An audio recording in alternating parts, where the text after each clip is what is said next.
Նրան տապանում հյուրընկալել եմ հանուն Հանրապետության կուսակցության փոխնախագահ քաղաքական վերլուծաբան Ռուբեն Մեհրաբյանին, պարոն Մեհրաբյան, շնորհակալ եմ հրավերն ընդունելու համար։ Ես եմ շնորհակալ հրավերի համար, ողջունում եմ ձեր հարգարժան լսողներին։ Շնորհակալ ենք։ Տևական ժամանակ, պարոն Մեհրաբյան,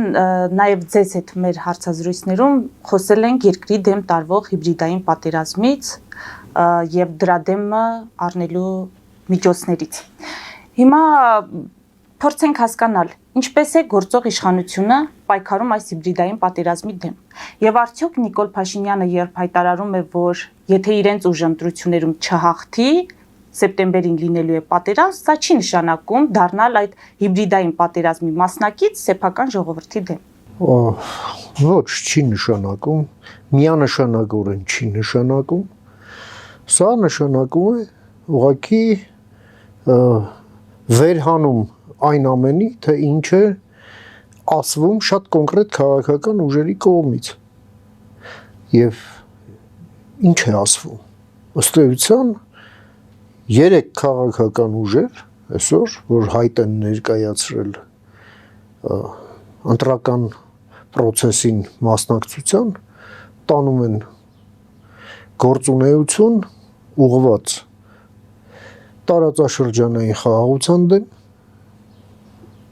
ուղղված Հայաստանի սուվերենության դեմ, տարված Հայաստանում ներքին քաղաքականության եւ արտաքին քաղաքական օրակարգի դեմ իր ամբողջ այս կառուցվածքով եւ այդ ամենն էլ այո անխուսափելիորեն հանգեցնելու է պատերազմ, ինչի մասին էլ վարչապետը զգուշացնում է հասարակությանը եւ ընտրողներին։ Դրա հետ կարող են չհամաձայնել նրանք, ովքեր հենց դրանով զբաղված են, կամ էլ նրանք, ովքեր չեն ուզում ուղղակի իրականությունը տեսնել, այդ ուշադիր չեն այն ամենին, թե ինչ է ասվում, զուտ մարդկայնորեն ուշադրությունը, ասենք, ուրիշ տեղ է, հա։ Իդեռ այդ ամենը այդպես է։ Այլ է հարցը, որ այդ արձանագրումը, որը արվում է, հա, զուտ արձանագրում է։ Այդ արձանագրումը կարող եք անել դուք, կարող եմ անել ես, մարդիկ, ովքեր չունեն պետական որոշումներ ընդունելու մանդատ եւ այդ արձանագրումը ներկայացնեն պետությանը, որը պետք է այդ արձանագրման հետ ինչ-որ բան անի։ Հետևաբար ես կարծում եմ, որ այդ արձանագրումը, որ արվում է, ճիշտ է, բայց դա բավարար չէ։ Որովհետև դրանից պետք է բախեն շատ կոնկրետ գործողություններ։ Այսինքն հակառակ դեպքում ինչ է ստացվում։ Հայաստանում կարելի է միանգամայն լեգալ հավակնել նրան, որ ժողովրդավարական մեխանիզմներով կարելի է Հայաստանում վերականգնել կրիմինալ դիկտատուրան։ Ես ճիշտ եմ հասկանում, որ կարելի է։ Կներեք, դա անընդունելի է ուղղակի։ Երկրորդը, Հայաստանում կարելի է տանել գործունեություն, որը պայթեցնում է խաղաղությունը։ Այսինքն Հայաստանին դնում է հարվածի տակ։ Մենք պետք է հանդուրժենք դա թե ոչ։ Իհարկե ոչ։ Մինչդեռ այսօր պետական մանդատով օժտված, հա, հասարակությունից ստացած մանդատով օժտված իշխանությունը դրա պատասխանները չի տալիս, արձանագրում է, այսինքն ասում է, այն ինչ կարող եք ասել դուք, կարող եմ ասել ես կամ ցանկացած։ Ինչու չի տալիս, պարոն Մեհրաբյան։ Այդ հարցը հասցեագրեք նրան, ով հասկանում եմ, առիթի դեպքում կհասցեագրենք անպայման, բայց ձեր տպավորությամբ ինչու են անգործության մատնված, եթե կարելի այդպես ասել։ Սա հետևանք է 8 տարի ռեֆորմներից եւ ոչ մեկը մինչեւ վերջ չհասցնելու այդ պրակտիկայի, ինչի մասին մենք բազմիցս մատնացույց ենք արել, քննադատել ենք, օրինակ ենք ցույց տվել եւ այլն, հա։ Դրա համար դա էլ հանգեցրել է նրա, որ պետության ինստիտուցիոնալ կարողությունները բավարար չեն այս խնդիրը լուծելու համար եւ պետք են հավելյալ կարողություններ։ Եվ էլի ինչը դրական է, Հայաստանը դիմել է Եվրամիությանը օժանդակող խումբ ուղարկելու այստեղ, որը պետք է պայքարի նախ կիբերհարձակումների եւ այս դեզինֆորմացիոն դիվերսիաների դեմ։ Դու մնացածն էլ տեսնենք, ի վերջո այո, սա պայքար է եւ մենք տեսնում ենք, որ այդ ուժերը հստակորեն սպասարկում են ռուսական օրակարգը։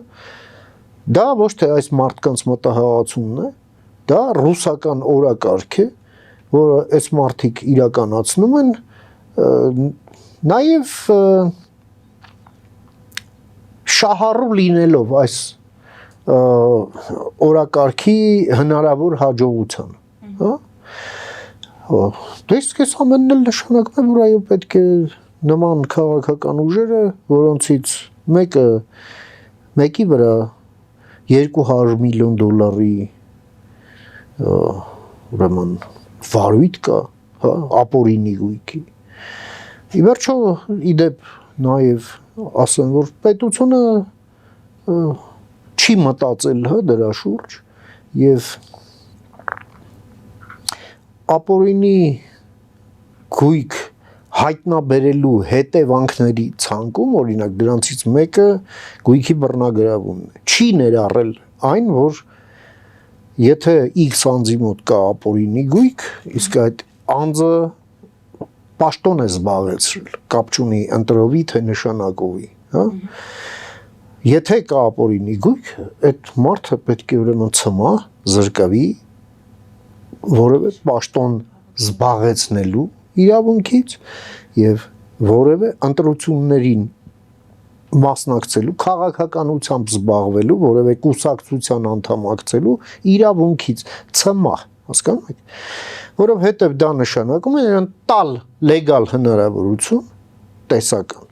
որպեսզի նա վերադառնա եւ անի նույն բանը, կամ ավելի մեծ մասշտաբների, իսկ այս վարույթներն էլ չեղարկի, օրինակ ազդի այդ վարույթների վրա։ Դա չի արվել։ Մենք խոսել ենք դրա մասին, ես պետք է ուղղակի ոնց որ կրկնեմ, ցավոք սրտի իշխանությունն իրան շրջապատել է Գագիկ Հարությունյանի, Դավիթ Հարությունյանի, Աղվան Հովսեփյանի գաղափարական ժառանգորդ իրավաբաններով եւ հետեւում է նրանց խորհուրդներին։ Մինչդեռ այդ իրավաբաններին պետք է ընդհանրապես դուրս շպրտել նույնիսկ իրավաբանությունից, հա, սա խնդրեմ է։ Պատմությունից էլ է հայտնի, թե սա որքան կոնսերվատիվ ոլորտ է եւ ինչ դժվարությամբ է մաքրվում ի տարբերություն այլ ոլորտների։ Ի վերջո ուզում եմ հիշեցնել, հա,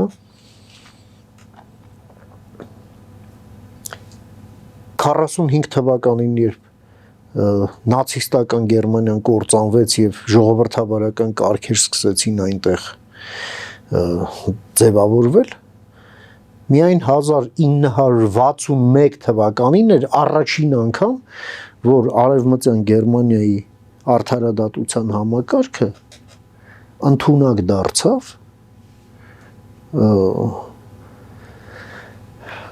նացիստներին իրենց ռազմական հանցագործությունների համար դատել 61 թվականին, հա, Ֆրանկֆուրտի այդ process։ Այսինքն պահանջվեց հավելյալ 16 տարի։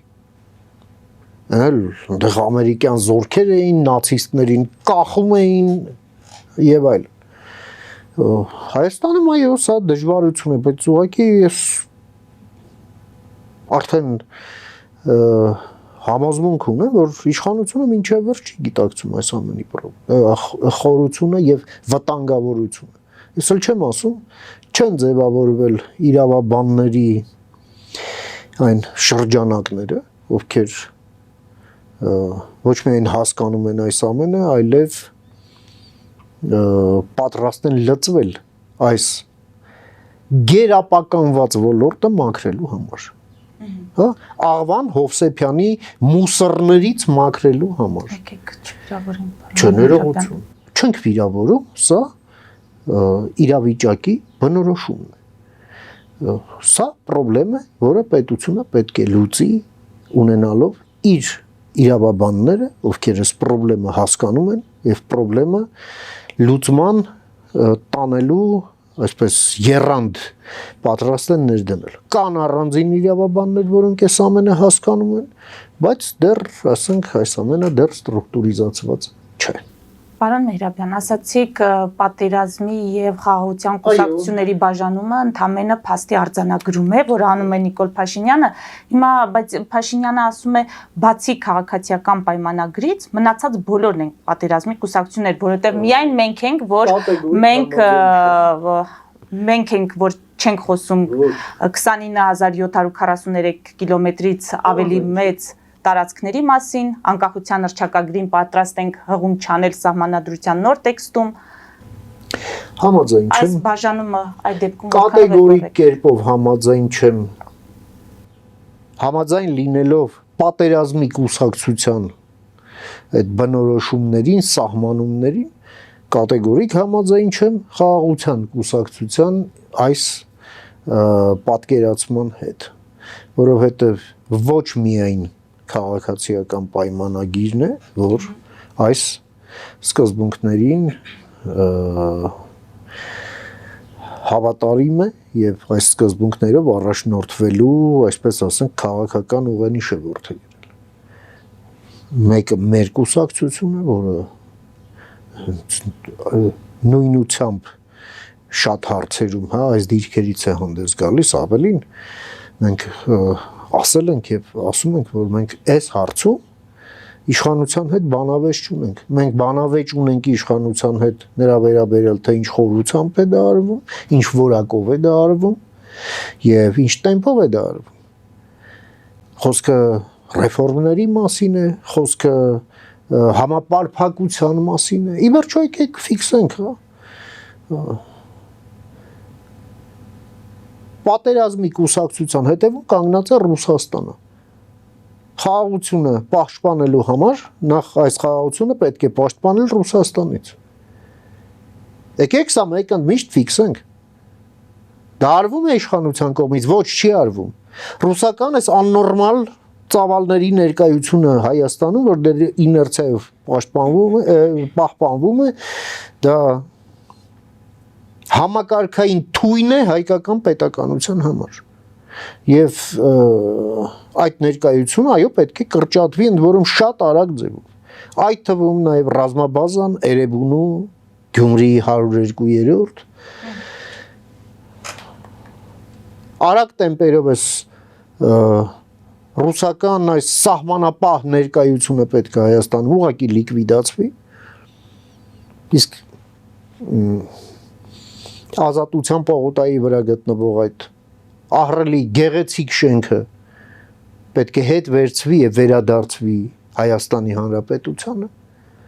եւ այլն։ Արվում է դա, ոչ, չի արվում։ Շուր անհասկանալի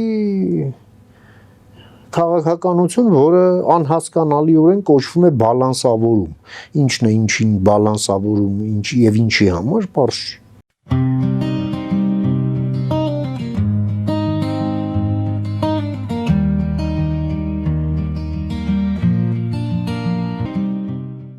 Ֆելիչե ժամանակակից ատամնաբուժական կլինիկա։ Այստեղ հարմարավետությունն ու խնամքն առաջնային են։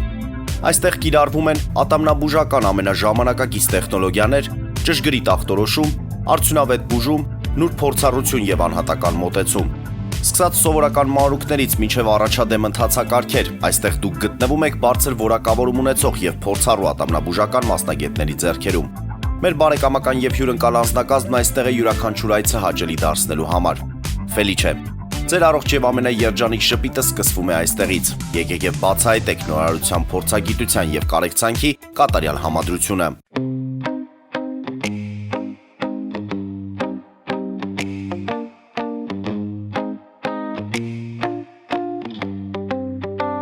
Երևանի եւ Զովունի սահմանին գտնվող ալպիական թաղամասում սկսվել է 2, 3 եւ 4 սենյականոց բնակարանների նախնական ամրագրում։ Առաջարկում ենք նաեւ թաունհաուսներ արդեն պատրաստ եւ կառուցվող։ Բնակարանների արժեքները սկսվում են 50,000 ԱՄՆ դոլարից մինչև 140,000 ԱՄՆ դոլար, իսկ թաունհաուսներինը 160,000 ԱՄՆ դոլարից 170,000 ԱՄՆ դոլար։ Մանրամասների համար այցելեք մեր պաշտոնական կայք alpiakan.am կամ զանգահարեք +374 44 201 066։ Ամրագրում կարող եք կատարել մինչև ապրիլի 30-ը։ Ալպիական թաղամաս, ձեր նոր տունը հայրենիքում։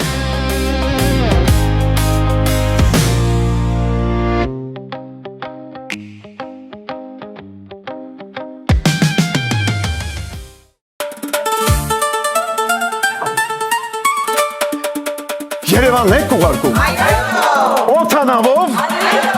Երևանն են ուղարկում։ Ստեղ ուղարկում են, Երևանում ստանում են $1.99 Սենսացիա։ Այ սենսացիան է սա։ Ծրիա։ Իսկ ավտոմեքենաները կարող եք ուղարկել անհավատալի ցածր արժեքներով։ Նավով վճարում եք 1 արկղի համար, 2 արկղել անվճար։ Ասեք, Աշոտ դա ուղարկել։ Jackpot հագուստի խանութը երկրորդ մասնաճյուղն է բացել Գլենդելի սրտում, որտեղ կարող եք ձեռք բերել եվրոպական եւ ամերիկյան ընտիր հագուստեղեն, կոշկեղեն, աքսեսուարներ, պայուսակներ ամենահարմար արժեքներով։ Նաեւ կարող եք ցանկացած ապրանք պատվիրել եւ ձեռք բերել կարճ ժամանակում։ Jackpot-ի Գլենդելի հասցեն է 1135 North Pacific Avenue, հեռախոս 818 813 2252։ Jackpot հագուստի լավագույն կենտրոնը Գլենդելում։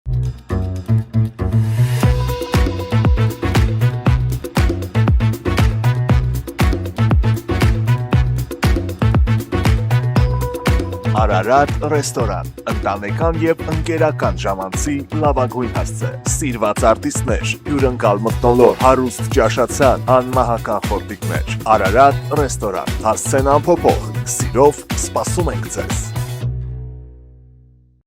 Լավագույն պաղպաղակ, բնական, համեղ եւ մատչելի գներով պաղպաղակը կարող եք ձեռք բերել բոլոր հայկական խանութներում։ Պահանջեք հայկական պաղպաղակ, Թամարա պաղպաղակ։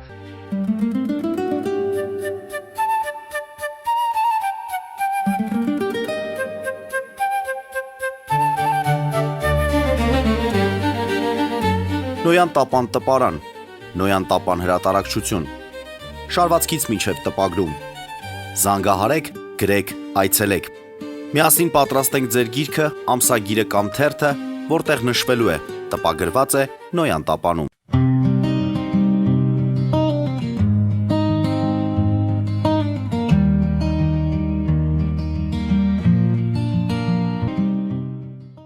Պարոն Միրաբյան, մեր նախորդ հարցազրույցի ժամանակ ասացիք պետք է տեղի ունենա ընդդիմության փոփոխություն։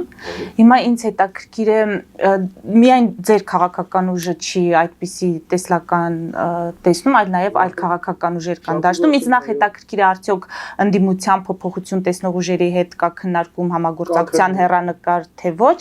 Եվ երկրորդը ո՞րն է ձեր առաջարկը, երբ քաղաքացին, օրինակ մենք ներկուսակցական այս հանդիպումների ժամանակ Փաշինյանի քարոզարշավի ժամանակ տեսնում ենք քաղաքացիները որքան ոգևորված են բարձրացված թոշակներով, առողջապահության այդ ապահովագրության ներդրմամբ, այսինքն նրանց բավականին բավարարող են այդ արված աշխատանքները։ Դուք ինչ եք առաջարկելու, որպեսզի քաղաքացին շոշափելի լինի այդ առաջարկը իր համար եւ ավելի նախապատվությունը տա ձեզ։ Գիտեք ինչ, մենք առաջարկում ենք քաղաքացուն այս ամենի անշրջելիության երաշխիքները։ Այս ամենը պետք է լինի անշրջելի։ Սա այնքան կարևոր օրակարգ է, որը չպետք է կախված լինի միայն մեկ քաղաքական ուժից, մեկ առաջնորդից եւ մեկ ընտրություններից։ Իսկ դրա համար անհրաժեշտ է, որ եւ քաղաքական մեծամասնությունը եւ քաղաքական փոքրամասնությունը բազային հարցերում, հա, ունենան համաձայնություն։ Ընդդիմություն չի նշանակում պետության թշնամի, հասկանում եք։ Եվ հակառակը պետության թշնամուն Չի կարելի կոչել ընդդիմություն։ Դա հակաքաղաքագիտական է ինքնին, հա, եւ վնասակար այն իմաստով, որ սա ուղղակի խաբեություն է։ Հետևաբար մենք առաջարկում ենք քաղաքացուն ընդդիմափոխություն իրականացնել եւ ձայն չտալ այն ցածր սոցիալական պատասխանատվությամբ ուժերին, որոնք մեզ տանում են Ռուսաստան, Չինաստան են բերում մեզ վրա, մեզ տանում են միութենական պետություն։ Ասում են, որ այս սահմանների հետ հաշտ չեն, թե ում հաշվին ու ինչպես էլի բան չեն ասում, խունջիկ-մունջիկներ են լինում, հա։ Ասում են, մենք դա կբանակցենք։ Բայց բամյուս կողմը ինչ անել, ում հետ եք բանակցել, պատի հետ։ Եվ այդ բանակցության արդյունքը հաստատ մեր օգտին լինելու ու դուք վստահ եք դրան։ Մեզ համար կան մի քանի հստակ, այսպես բազային կետեր, եւ դրա մասին ես բազմից խոսել եմ մամուլի հետ իմ շփումների ընթացքում, որ շուրջ մենք ընդհանրապես բանավեճ չունենք իշխանության հետ, մենք իրար մեջ էլ չունենք բանավեճ։ Եվ երբ դուք ասում եք քաղաքական այդ արտախորհրդարանական ուժերի հետ դուք ունեք քննարկումներ, այո ունենք եւ մենք այս հարցերը չեք քննարկում, մենք ուղղակի հարց ենք տալիս, դուք հաշտեք սրա հետ, թե ոչ։ Եվ եթե ոչ, դե ուրեմն ոչ, որովհետեւ մենք չենք կարող պատկերացնել համագործակցություն մի քաղաքական ուժի հետ, որը ասենք մուշալաշկերտ Արդահանով ուզում է մտնի Եվրամիություն, դա չի լինում տենց էլ։ Այդ ոչ գիտական ֆանտաստիկայի ժանրի խոսակցություններին մենք չենք մասնակցում եւ չենք էլ պատրաստվում մասնակցելու։ Մեր ներկայությունը պարլամենտում պետք է այս հարցերը իշխանությանը առաջ բարձրացնելու, թույլ չտալու, որ իշխանությունը թուլանա, որ իշխանությունը եւս 8 տարի ոչինչ չանի, պայմանական, ասենք դատական ռեֆորմի հետ, հա, որ դատաիրավական ռեֆորմը եվրոպական ստանդարտներով այնուամենայնիվ իրականանա, այլ ոչ թե Գագիկ Ծառուկյանն արդարացվի, հասկանում եք, Ռոբերտ Քոչարյանն արդարացվի, ու դրանով վիրավորվի Հայաստանի քաղաքացու բանականությունը։ Հետո մի բան էլ ասենք դուրս գան ու սկսեն մեզ խելք սովորեցնել, թե հայ ժողովուրդն ինչ պետք է անի, ինչ պետք է չանի, դառնալով ընտրության մասնակից։ Չի կարող նման բան լինել։ Հիմա իշխանության ներկայացուցիչ Վլադիմիր Վարդանյանը, որ գնում է սահմանադրական դատարան, նա գնում է այդ խնդիրները լուծելու, թե այստեղ այլ Ես չգիտեմ, դուք ռիսկեր կան, որովհետև քաղաքասարակության ներկայացուցիչները արդեն մտահոգություն են հայտնել, որ իշխանական ուժի ներկայացուցիչը կարող է ընտրվել սահմանադրական դատարանում։ Վլադիմիր Վարդանյանը եղել է դատաիրավական ռեֆորմների տապալողների ամենակարկառուն ներկայացուցիչներից մեկը եւ դա փաստ է։ Մնացածը թողնում եմ ձեր մնացած հարցերը կարևոր չեն, հասկանում եք։ Բա Փաշինյանը չի տեսել այդ տապալումը, որ նրան ուղարկում է սահմանադրական դատարան։ Դուք տեսել եք պարոն Փաշինյան այդ տապալումը, թե չեք տեսել։ Շատ լավ։ Պարոն Մեհրաբյան, հասկանալի է, որ Արցախի վերադարձի մասին ներկայիս իրավիճակում խոսելը դա անիրատեսական է։ Եթե այլ ուժեր խոսում են դրա մասին, դա իրենց խնդիրն է, թող խոսեն, ընտրողը իր գնահատականը կտա։ Ես այլ բան եմ ուզում հարցնել, պարոն Մեհրաբյան, այս իրականության ֆոնին այնուամենայնիվ արժե արգելել մարդկանց տալ Արցախ անունը։ Շատ լավ, Արցախի վերադարձը անիրատեսական է, բայց ներսում արդյոք պետք է այնպիսի մթնոլորտ ստեղծել, որ մարդիկ ուղղակի չօգտագործեն այդ բառը։ Տեսեք, հասկանում եք, հարցը բառը չի։ Հարցը հետևյալն է, մենք միտված ենք Ադրբեջանի հետ խաղաղության, թե ոչ։ Մենք միտված ենք, թե ոչ։ Միտված ենք, բայց դա չի նշանակում, որ մեր ներսում ներողություն, եթե միտված պետք է մեզ պարտադրեն չօգտագործել Արցախ բառը։ Չէ, դե ուրեմն տեսեք, եթե միտված ենք, մեզ համար առաջնահերթությունը պետք է լինի դա։ Մնացածը, ել եմ ասում, դա հարցի էմոցիոնալ կողմն է։ Եթե դուք միտված չեք Ադրբեջանի հետ խաղաղության, այդ խաղաղության որպես երաշխիք փոխկապակցվածության ստեղծման եւ մեյդան եք ընկնում միայն Արցախ ասելով, ժամանակ այո դա տհաճ է եւ դա դրական բան չի այս process-ի համար, դա անպատասխանատվություն է, իսկ ինքնին Արցախի հետ որևէ խնդիր չկա եւ չի կարող լինել, ի վերջո դա պատմությունից եկած անվանում է Արցախցիները մեր քաղաքացիներն են, մեզ հետ են ապրում եւ ապրելու են ու հերիք այդ մարդկանց ներվահան ու խելքահանան եք թե վերադառնալու եք, ո՞նց են վերադառնալու, դառնալու են Ադրբեջանի քաղաքացի, թե Պուտին ձյաձյան գալու է, հա, եւ մի հատ սապոգով կանգնի Ադրբեջանի վրա ու ասի էստի համեցեք։ Երկրորդ տարբերակն է ամենայն Հիմա կներեք ես չեմ կարող բանավիճել են հարցի շուրջ երեխաներին արագիլներն են բերում, թե կաղամբի մեջից են հանում։ Այդ հարցով խնդրում եմ այլ կոնտինգենտի հարց ու փորձ արեք, ձեզ ավելի որակյալ պատասխան կտան։ Հա, բայց մի արեք այս բաները։ Պետք է այսօր օգնել արցախցիներին,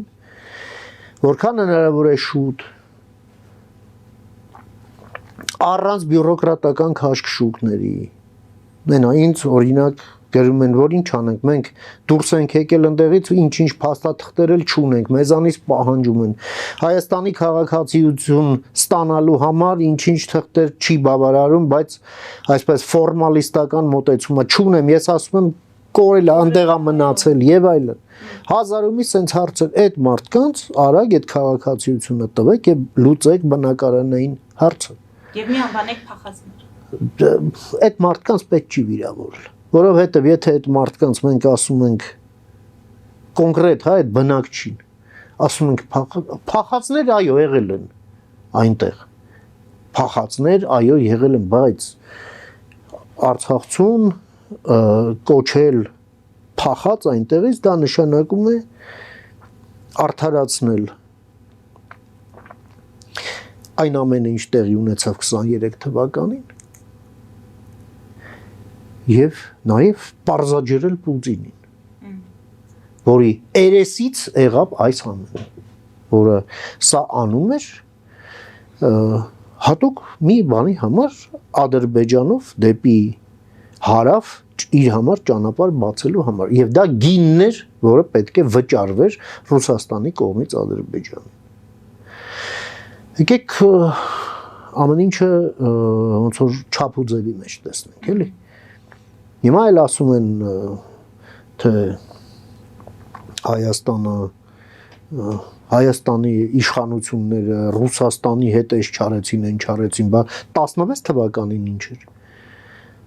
Ռուսները Սիրիայում որ ամրապնդվել են, նրանք պատրաստվում էին հենց այս ամենին։ Այո, Ռուսաստանը պատրաստվում էր Ուկրաինայի դեմ պատերազմի, Եվրոպայի դեմ պատերազմի, Ռուսաստանը 2007 թվականից պատրաստվել է եւ Պուտինի կողմից ազդարարվել է Մյունխենում աշխարհակարգի վերանայմանը, այդ թվում նաեւ ռազմական ճանապարհով։ Այո, Ռուսաստանը սանձազերծել է 4-րդ համաշխարհային պատերազմը, 3-րդը սառը պատերազմն էր։ 4-րդը որպես ռևանշ 3-րդ համաշխարհային պատերազմում կրած ջախջախիչ առանց մի կրակոցի պարտության համար։ Եվ բնականաբար Ռուսաստանը Հայաստանին դիտարկում է որպես ժամանակավորապես կորցրած տարածք, իսկ այս ընտրություններն էլ որպես հնարավորություն այդ ժամանակավոր կորուստը հետ բերելու համար սա շատ պարզ բան է եւ ինչ է նշանակում այդ նշանակում է որ Ռուսաստանն այստեղ պետք է ստանա կրակ եւ արջիչ քիթ ու մրթին հասկանում իշխանությունը դա չի հասկանում Նախընտրական այս շրջանում հայկական կողմի նախաձեռնությամբ Փաշինյան-Պուտին հեռախոսազրույցը ինչի մասին կարող է լինել այո հաղորդագրություն կա ասում են տնտեսական առևտրային այդ համագործակցության վերաբերող հարցեր են քննարկվել նաև քննարկվել է առաջիկա հանդիպման ձևաչափը Ես այստեղ բնականաբար կարող եմ միան ենթադրություն անել որովհետեւ այն ամենը ինչ հիմա մենք կխոսենք եւ դա կլինի դուրս այն հաղորդագրությունից որը հրապարակվել է դա ենթադրություն է, դատողություն, այսպես։ Իմ կարծիքով այնուամենայնիվ Հայաստանը բախվելով նրան այն հանգամանքին, որ մեզանից հարավ Իրանի ուղղությամբ մենք ունենալու ենք տևական անկայունություն, նույնիսկ կարող է ճնշումները մեծանալ Հայաստանի էներգետիկայի վրա, եկեք ճիշտ հասկանանք, էլի։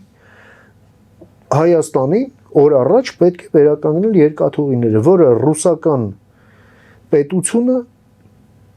իր RЖD-ով չի վերականգնելու եւ ենթադրում է, որ այդ քննարկվել է հարց այն շրջանակում, որը Փաշինյանն ավելի վաղ ասաց, որ մի երկիր, որը բարեկամ է թե Հայաստանին, թե Ռուսաստանին, ամենայն դեպս թշնամի, չէ, ինչ-որ կոմպենսացիա տալով ռուսներին, այդ կոնցեսիոն կառավարումը փոխանցվի, որովհետև ռուսները չեն ձգում, չեն էլ ձգելու։ Եկեք ճիշտ հասկանանք եւ կոնտակտի անհրաժեշտություն է եղել եւ դեռ լինելու է։ Եվ այո, կարող է լինել, բայց դա որևէ ձևով չի ազդում եւ չի ազդելու այն հիբրիդային պատերազմի տրամաբանության վրա, որը կա եւ որը լինելու է եւ հասնելու է իր պիկին հունիսի 7-ին ընդառաջ։ Եկեք մեկը մյուսի հետ չխառնենք։ Բացի դրանից էլ ուզում եմ անդրադարձա շարունակեմ միտքս, մենք Իրանի հետ կապված տևական անկայունության հետ ենք գործ ունենալու այնտեղ, ըստ ամենայնի ամեն ինչ գնում է այդ ուղղությամբ։ Քաղաքական ռեժիմի ստաբիլիզացիայի նախադրյալներ այնտեղ չեմ տեսնում։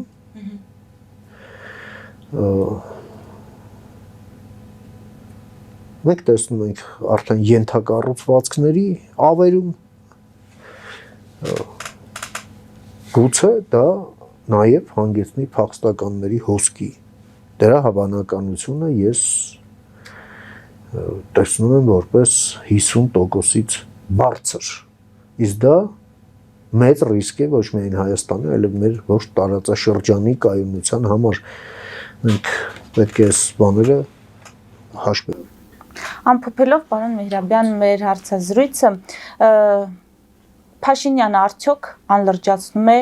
նախընտրական քարոզարշավը, երբ կենցաղային այդպիսի դրվագներով է հանդես գալիս, սա նշեմ, որ Քոչարյանի գնահատականն է, ասում է ոչինչ լուրջ ասելու չունի եւ այսպիսի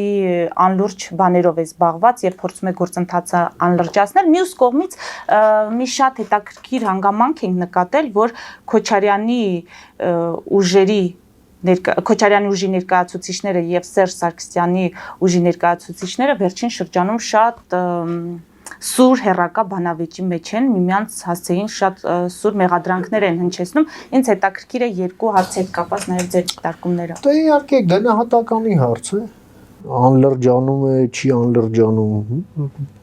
Հասարակության մեջ սեգմենտ կա, որին դուր է գալիս այս ամենը, սեգմենտ էլ կա, որ դուր չի գալիս այս ամենը։ Քաղաքական բովանդակության առումով դե իհարկե շոուի տարերը կան, բայց քաղաքական տեքստեր են ասվում։ Դա կարելի է տարբեր գնահատականների արժանացնել եմ ասում, սա շատ անձնական նախապատվության հարց է։ Եվ իրենք են որոշում իրենց նախընտրական ռազմավարությունը, հա վիզուալ էֆեկտները եւ այլն։ Բայց ինչ վերաբերում է նրան, որ Ռոբերտ Քոչարյանն է այդ ամենը քննարկում, կներեք էլի, Ռոբերտ Քոչարյանը թող դեռ իր 200 միլիոնը քննարկի, մարտի 1-ը քննարկի իր դերակատարումը, իր նշանակած շարլատան պաշտոնյաների դերակատարումը այս ամենում, արտգործնախարարից սկսած։